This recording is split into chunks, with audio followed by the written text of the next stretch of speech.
My name is Daniel Tiwana and I just turned 10 in March. Squash tests you physically and mentally. You can't cheat squash. 4 things you have to master. 1. Racket skills. 2.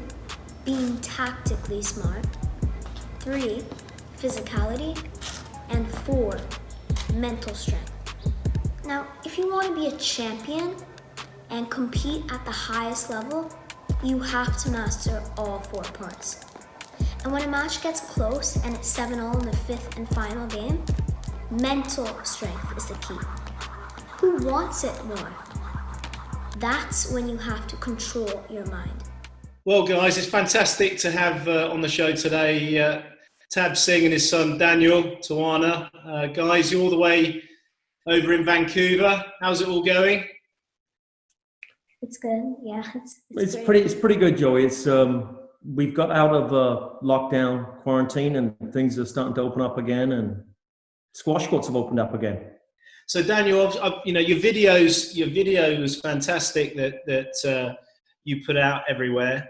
It's got a lot of recognition and interest, which is wonderful. I was very taken aback by it. I showed it to my father, Jonah Barrington. I showed it to him, and he thought you did a fantastic job. I think in terms of if your squash doesn't necessarily work out, I think you could be a very good TV presenter.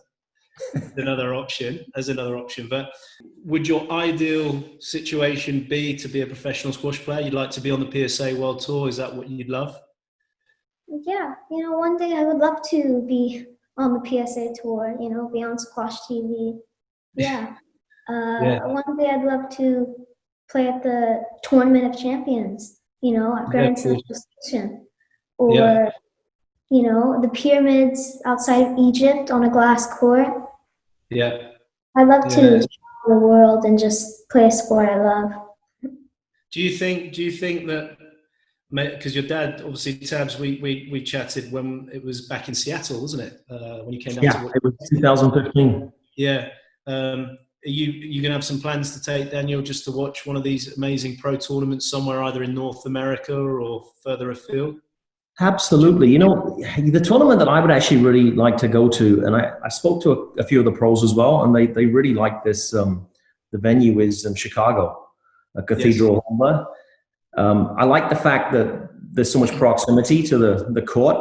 Yeah. And we've been to Chicago as a family, and I think Chicago is it's a great city, and something like that I think would be really good for Daniel. I think it'd be really inspiring for him to maybe meet some players as well and just obviously watch that level of squash. So how far are you from the actual squash club and where you are? Because I managed to play in Vancouver. I played at the Evergreen Club. I know there's the Jericho Club. Are you guys the Jericho Club, or is there another club that you play at? Our home club is the Arbutus Club. And then we also get some coaching. Well, I'll let Dan explain. Yeah, go on, Dan. Yeah. I have 2 coaches right now. I have 2 coaches? You've got 2 coaches? That's a lot. Go on, tell me about them. Marco Torres at West Coast Squash Academy and Victor Burr at Van Lawn. I usually see them once a week, but I think I mainly hit with my dad, and I think that's allowed me to improve quickly.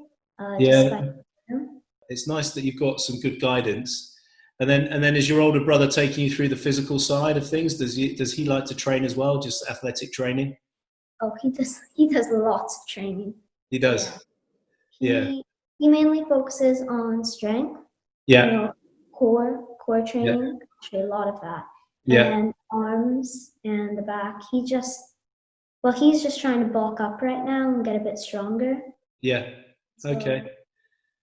Yeah, that's good to know. And on a typical day, when you had time, say in the holidays, let's say in the holidays where you haven't got school, what do you reckon you would do training wise? How many would it be an hour? Would it be a bit less? Would it be more than an hour? What would be your training day in the holidays without school?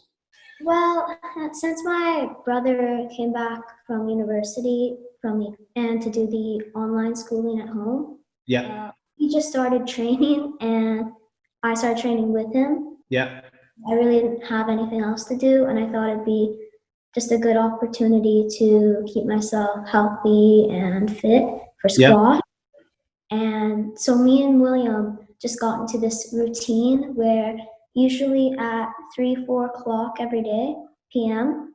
we would do some core training, or we do an exercise of some sort for about 2-3 hours, Goodness. and it was intense. Yeah.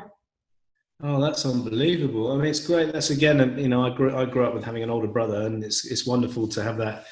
The nutrition side of things is something that interests you a lot. Just tell us a little bit more about the nutritional side of what you're doing and the way you look at foods at such a young age as well. Well, what I'll eat in a day will usually be oatmeal in the morning. I like to have it with a bit of fruit. Yeah. For lunch, I'll have chicken breast for protein and pasta for carbs. Yeah. And dinner, I like to have either meat or fish, and I'll usually have it with vegetables. But I like to make sure that I have some fruit before and even during my sessions.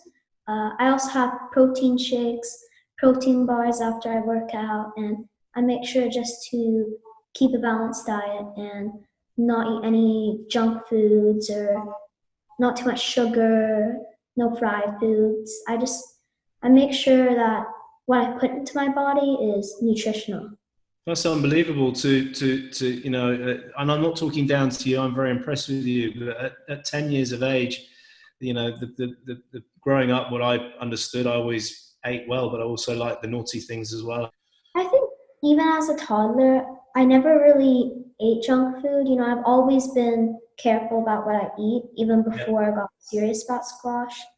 I never really ate any pizza or burgers or fries. Yeah, he's never had any kids' food. It was just it's actually quite challenging because Yeah, he'd go to a kid party when he was like 2, 3, 4 years old, and there'd be pizza, and he just wouldn't eat. And we're trying to put more calories into him, and I think he understands that he's got to start eating more just to become stronger physically. And I think it's happening. I think it's.